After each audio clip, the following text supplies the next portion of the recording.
Bramo ato yema atiefo nyina ha ma atiefo nyina kwaba ena wie yensema hodo a etwagu o yememu ne yesamfo panyi wage bre waso ne sokroje yede baba somo se awia pramto bre kasebo yedem live e wa befo Kasiebo ya dem live e wa be fonten fidie so a Pent radio 100.1 enye na wie nsema hodo atwaguo nyina wo benya ebi ahwe na kaisa wo hwe yen live no na wo share se ne be ya afofro so benya bi ahwe na wo mo so enya bi atie awia pramto bre kasiebo a yede be so moyi enye ya dem live so e wo fa yase a na damto information center na dama wo atwa ya tumo manfo a wo mo wo fa yase Pentecost junction wo mo nyina enya bi etie na awia pramto bre kasiebo a yede ba sumui enya sam no yabone beden yede na yebedi mu akoten ebi ene same labor analyst Owura Austin Gami ena wose wode to aben yanim say labor law fofra wo ma ye wo ma dwen say wo mo de beba ne de wose wo no wo hra emu adada na e wo ho na ye hwese ye be hyemu kena. Deputy Minority Leader wano enso edi atudwe chesem said the encrophobia ekekeka enkenka ni dom kuma na wo mrahye bedwafie ni se enwuma ni o mayi mu no wo kyerese no krabia enim na so ye sane be ye adwadie ho nsem wo mayi mu no ebetimi afa ne ntoma pefra. Parent Teachers Association yomo eba betrokrata akwakoma West African Examination Council ye trinity afre wo mo wayeki se wo mo nkwada bi wasi no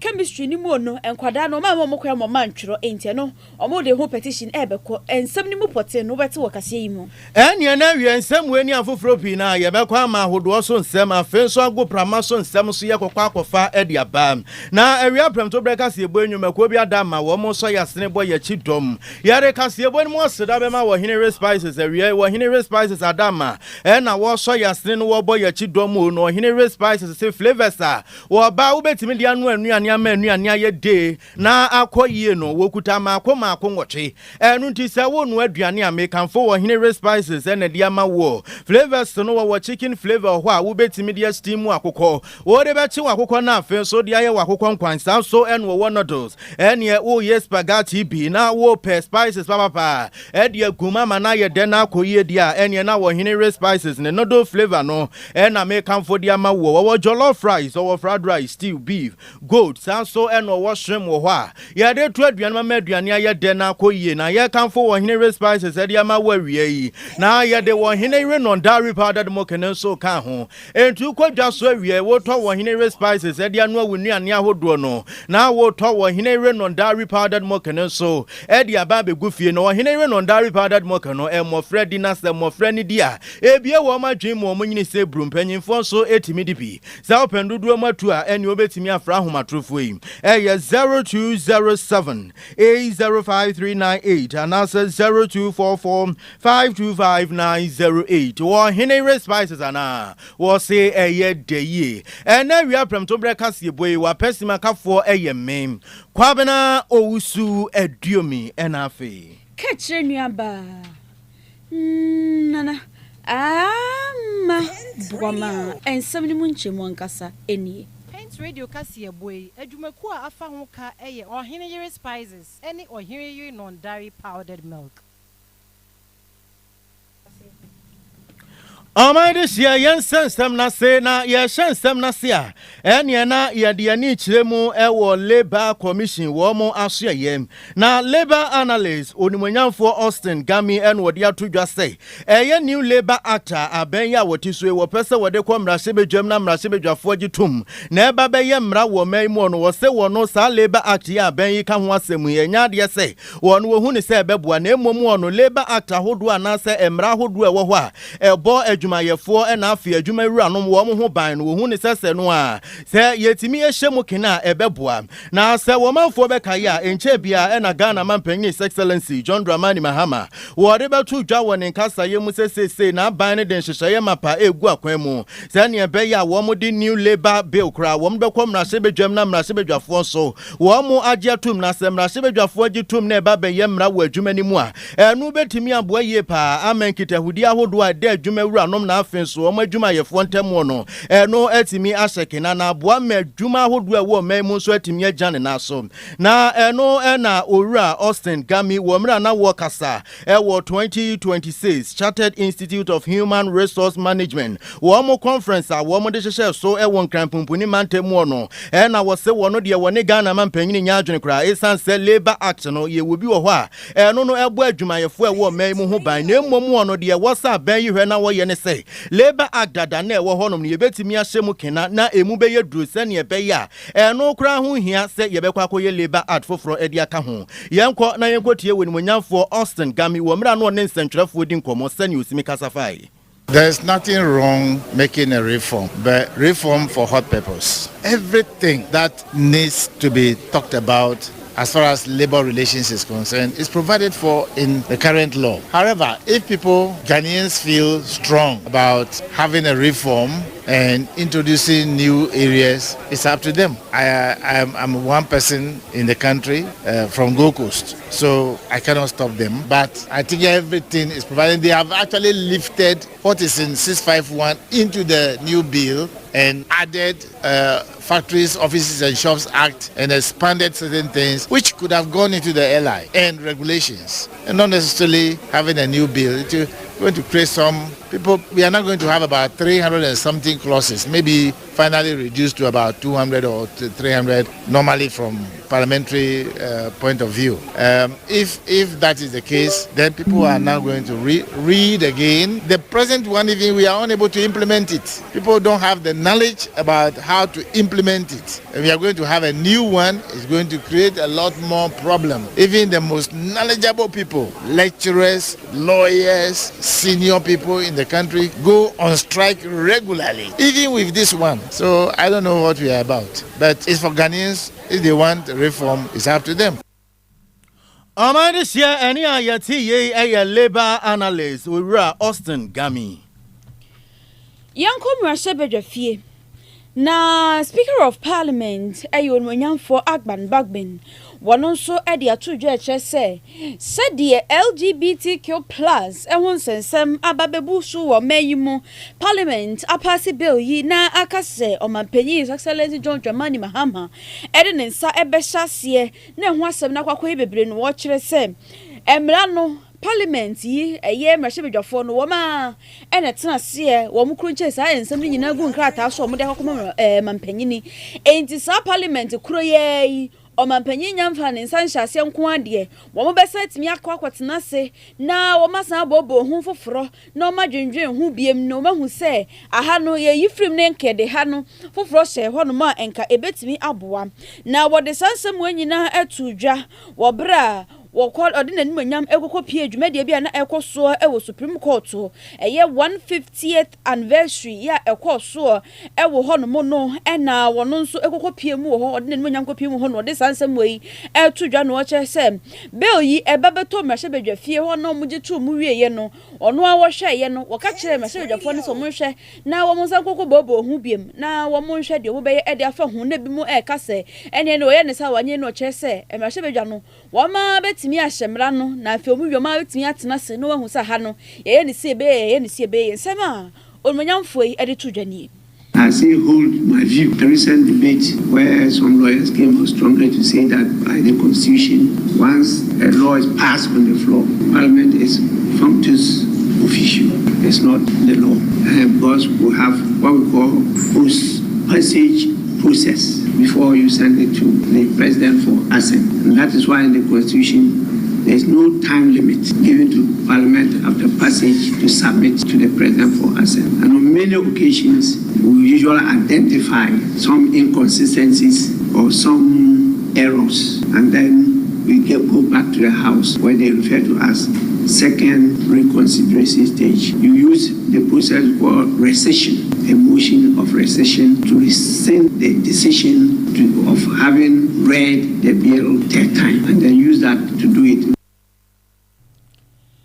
Ene yati mrashebejani announcer says Speaker of Parliament on Manyamfo Alban Bagbin what the Sansam way to dra obra na Supreme Court on 150 anniversary the planning committee no e corner na so na wamukwakwasra no and what the Sansam way to dra na woman this year yen free yachi amehina wamra sebedwem na kache na yemfa ye ni nkyeremu e wonsem fufuro mu na ye de ni nkyeremu e wonsem fufuro mu ase mo be kai a emra Ghana mampanyin His Excellency John Dramani Mahama na wo opposition ne wo ba bepe wo meya banwa atena so yi wo na probo ahodo a wo kɔ no wo meyi mu na ni so ade hunu ba akopa wo de to wo manfo anim se wonya ba be ye Ghana mampanyin a ene mmofra ahodo a wo mo kɔ tertiary na say universities ahodo first year for ni nyina wo mo first term na say wo mo first semester ho ka nyina no aban yi behwe na wafa eno no woto ni din say no fee stress policy a wo ye na adwen say wo de beba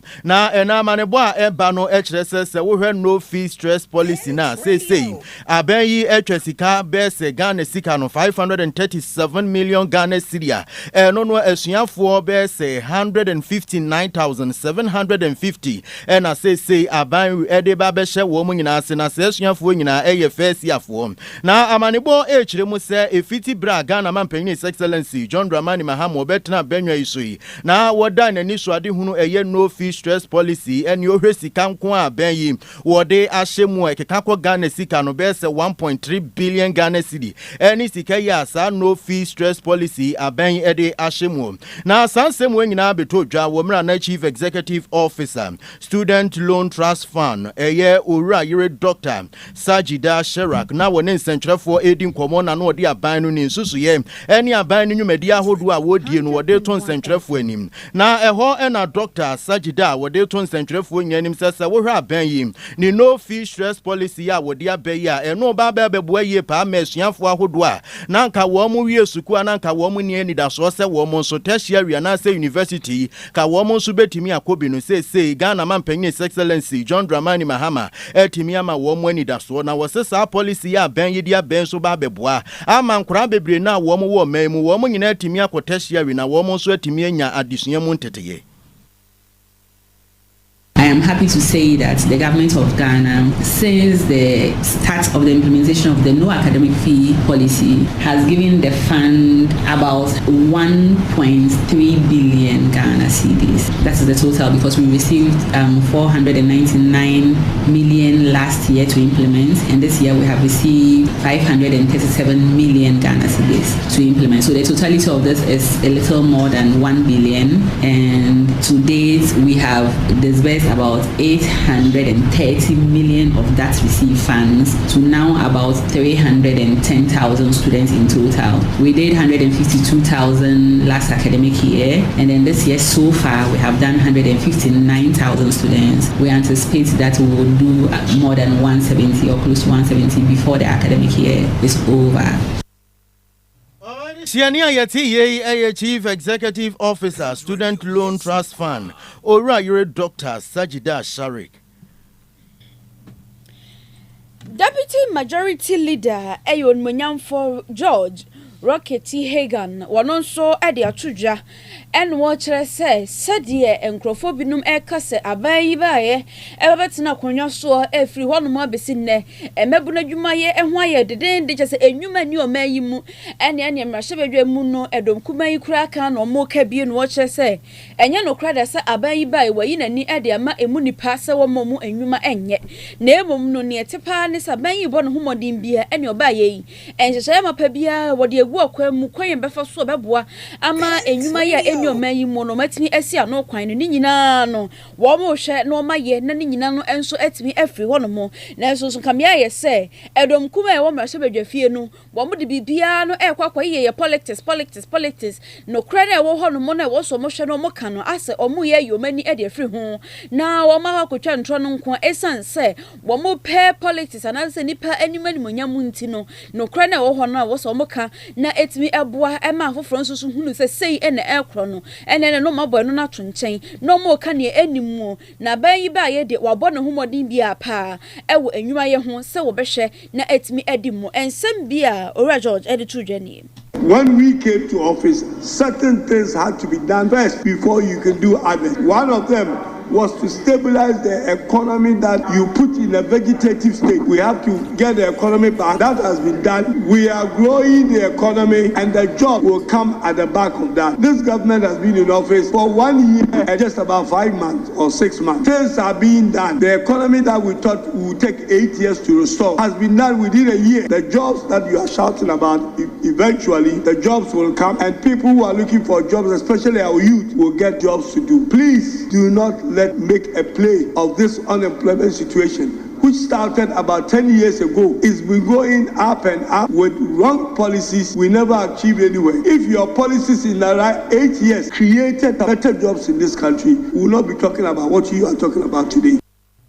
Pent Radio. Deputy Majority Leader Onwanyamfo George Reckets Hagan ena yeteneneno. Na woman this year yegusu akaya tiefo sa waso gusu a wotie Pent Radio wo ha ne akiri po baako awia premto breka se ebo yi yedam live e wa be fontenten fidie ne so bra Facebook ne so yi e Pent Radio 100.1 na kaisa wo boy ye do be fidie hanom live wo hwe yen live no na wo so nso ama afoforo anya bia hwe anya bia tie wo wie nso a wadwenkere no fato ase ho mere pa ba mu a ye beje brani akenkan dia maun na so afo hwe adwadi afekua ye eni fidijuma ho nsem so Onimonyamfo Elizabeth ofusu ajare na wose wode to eye bibrem ha atoya maya hoduo nyina se yenhwe na enkitahudie mapeda yentemu no enkanka se ba enwumadie mu a yentimi emua na yenhyemu kena na asoafo yi ade nsem we nyina atodwa wo mra na wo kasa ewo ECOWAS Ministers of Trade and Industry no no koso ewo nkranpumpuni mantemu no na owura yere Elizabeth ofusu ajare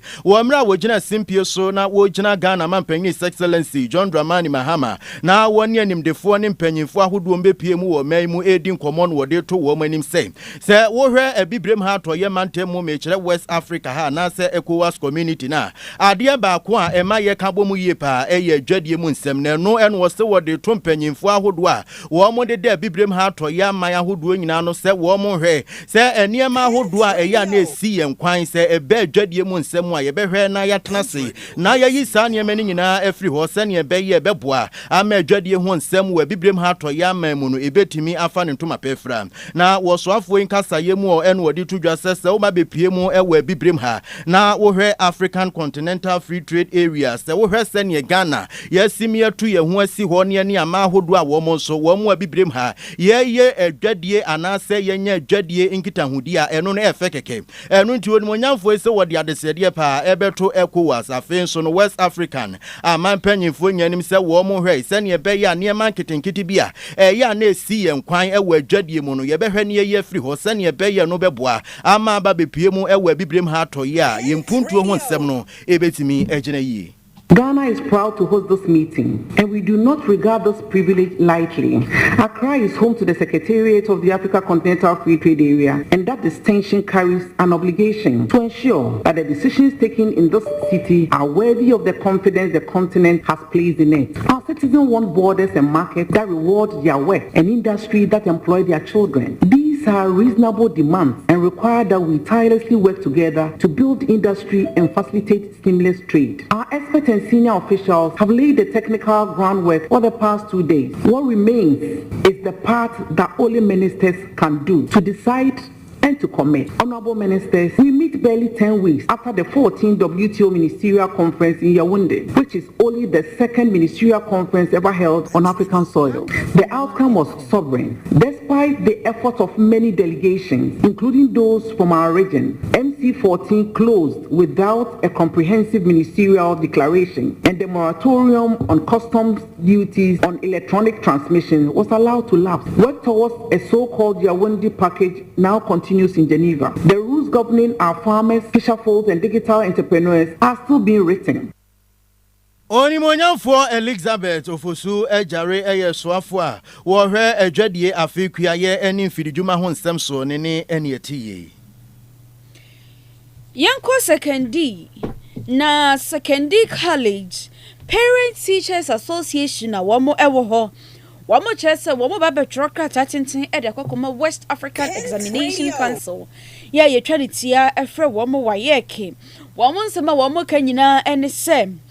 ebra na enkwada no wo mokwakwatena se na wasi no wo makwakwatrɔ chemistry no theory and afenso no objectives no enkame ye say ensuo brani bi toye nam so ama enkwade dodo na eye late ebra wo mokwakwadu ho se nkomokwakwatrɔ ensohwe no neche say wo ma mutimi kwakwadu ho ntem no wama shase dada ene wokyere mu a enipa mako 154 ena womo etimi etika ekyere a womo ntimi antwonso hwe ne bie no na womo kyere se obra nkran kokodu ho mo no external examination officers no ya womo ehwe womo so no womo nyina pam womo se womo no maye late ntinam so mo enkwada ne nyina 154 ne nyina no womo mantro enso hwe ne bi na we na nam so ama parent teachers association say say na akwakoba ne sa no kamia ye se nkra no epayifo yi ne o ma ni ne ye inti o mo stress say why ekfuei enhwe na enkwada no o mo nsa mo ntena se na wo mo nkwakwatwero chemistry paper no ensunsu ebiem esense so wo man tibi antwera ebema wo mo nsohwe no akwakoye bibie wo ho enti obesre pa na PTA ya wogina mu ya wo ne mpanyifo kasa ye no eye owrayire Mercedazi eno ni ensantwofo ehwetwe nkomo no kyese wo no ankasa mu kra ne baka ho na ne ba no kra kyere mu a odru ho no no na wo mo ehye nsohwe na se no wo ma hya sie sima entem na nsonso no nipa wo hwe wo mo so no ama kwan ama wa nwramu ene wo ma nkwan kwotwero ni nyina ya ensem bia aba enkwada ye wo mo etwe nsohwe yi wo ma boto pa a areho na so makom mu ma esanso mo nim so mo yire wo mo ho kwotwero sedan a chemistry ya mamui ni opeso wo kosuku kokodru na hwe ya na entimi ankwan kwaba ne sa enti sebe ya wo mo ma no so kra beba wo mo hu ebiemu no enti no wo stress West African Examination Council foi wo mo nhwe na wo mo mankra ne nsanso entena sibiem na wo mo nsanso ntwero enhwehwe no foforo area womanfo ye gyina nsem we so na ya da ye ho simatew ye ba ye bekwa akudba ma so nsem ena afen so ama hodo so nsemu Pent Radio midofo a minni hu agro na say die waduane ne da no ayesronko anio mura ohinere spices abefi aduane de ayesronko ohinere chicken seasoning se wo toto wo chi ana wo ye akokọ nam ho bribia fakakra som froye no ohinere stew seasoning no be manageta jollof no ohinere jollof seasoning ma no hwam ni odew mu odew fried rice no kra die ohinere fried rice seasoning e ma me fredwa frede aponchin kakra no me do ohinere go seasoning na ye asam na ne se mira ohinere seasoning powder ya woni beef shrimp noodles any de keke eka ho anunsu ede aduane ne hwam ne de no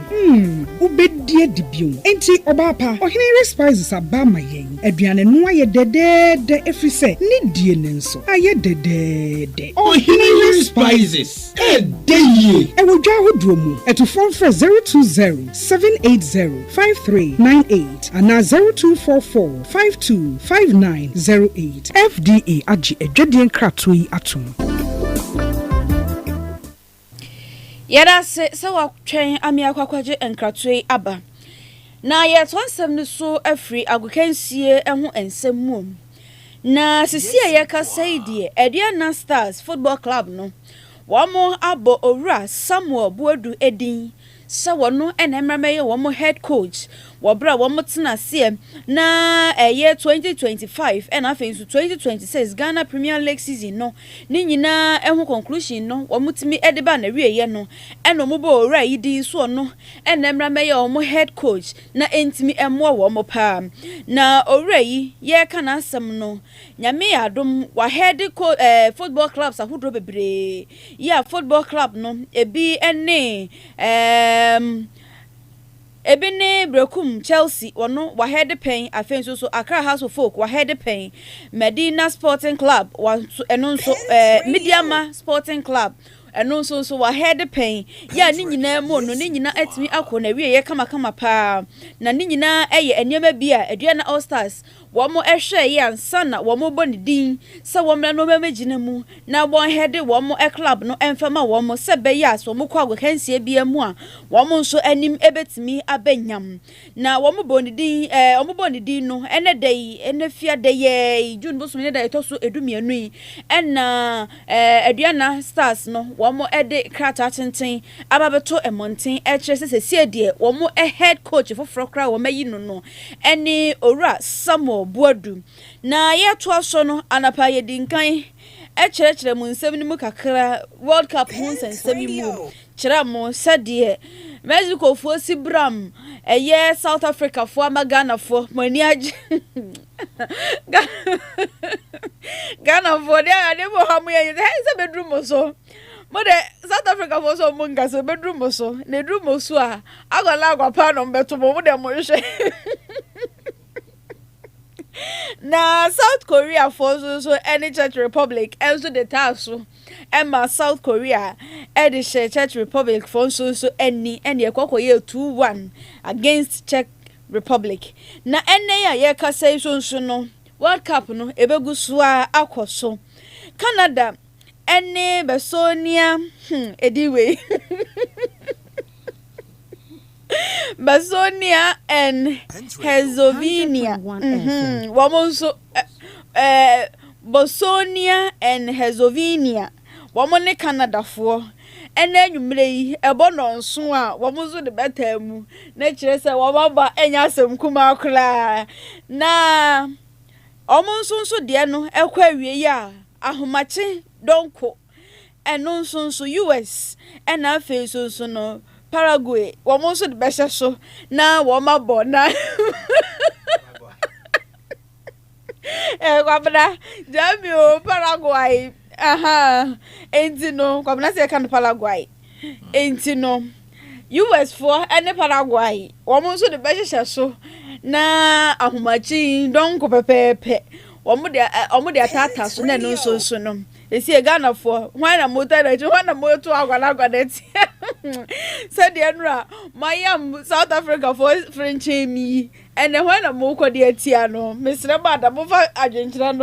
and remember to comment section for my wife, and you said the end. No, this is countries me union of Governor. This is your moon kuntiamo. It is when I'm over Kuntiano. Me, and meta USH. What are USH? Canada. What are US ne Canada? I don't know Kohana. Oh, meta, Omechi. Eh, Kabana no. Kabana no.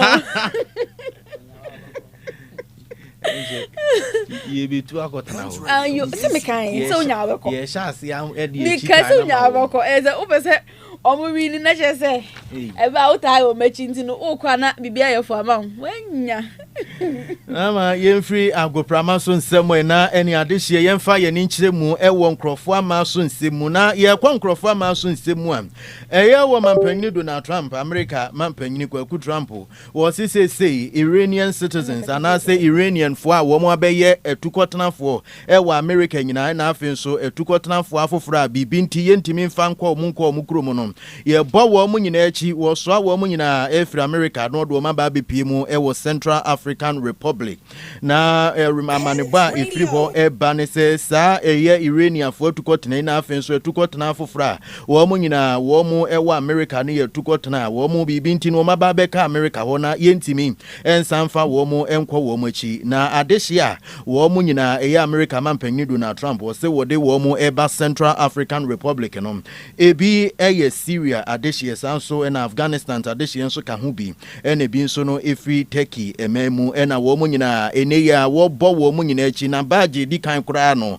yesi enu ada ena baage di kan wo mo no wo mo pepie mu wo Central African Republic a nenso baage wo mo nso toso no wo mo ebekwa akopie mu wo Central African Republic na ewie ena ewie apremtobre kase ebo aye de beso moyin aha ena brebe ma ye kwan ne yedi nyina esie na ena ewie apremtobre kase ebo yi de edi mu akotene ebi ene se labor analyst Ura Austin Gami wo say aben yi labor law fofra wo de kwamra hye bedwam se mra hye bedwafo nyintu memeye mra wo mayi mu no so no hu ne semfa so bi ene so ebe ya labor law dada na ewo ho na ye hwe se ye de niema ebetutu yewu Parent Teachers Association ya womo ewo secondary college Woman so at the petition Equacoma West African Examination Council. So woman maybe was see saw her no chemistry no. One more and more coin and more man churo into Neveyanka West Africa for West Africa Examination Council for Monshe. Now one more man crano, a quenya for fro, and more Montanas and no Montro and so debut. Now we are from Tobregas, boy, the more Sudan Bema or Hinere Spices, every year, or Hinere Spice Adama, or boy, your children saw yesterday, or Hinere Spices, flavors I didn't win me an Imediani yet deno, or no qua Wokutama, Quama, Congochi, and Untia Diani Ben, I will say Unya Spices in free or Hinere ho, and Fanya. Nibia ube bia wa Hinere Spices ebetimi asorted out. Now what chicken flavor sounds so no one noodles or jollof fries, fried rice, stew, beef, goat. Shrimp so wa Hinere Spices will be a hone we say unya wo gari soakings no ne wo mashke no say wo pese wo di flavor foforo kra ka ho na ye de wo nimru so mu a enye na wa Hinere non-dairy powdered milk na we make comfort dia ma wo pe bigu fie e mo frani dia e beboa mo manyini say brooms so na won so panyini wudi a eboa ma so nya na wo Hinere Spices ene wo Hinere non-dairy powdered milk say wo pendudu mu atu eno ane say wo frɛ homan 0207 80539 and that's 0244 525908 Kasie boy Damte Information Center eto ye peteye mo manfo a wo mo wo feyase Pentecost Junction ne feyase mpatemo nyina wo mo nya bitie ya na wie ye beda wo mase Tony Gates Adama wo de kwa abefo ntentemfidie ne so ho nso nya bi hwe ya yeda na se wo ho ka kire bedu na afen so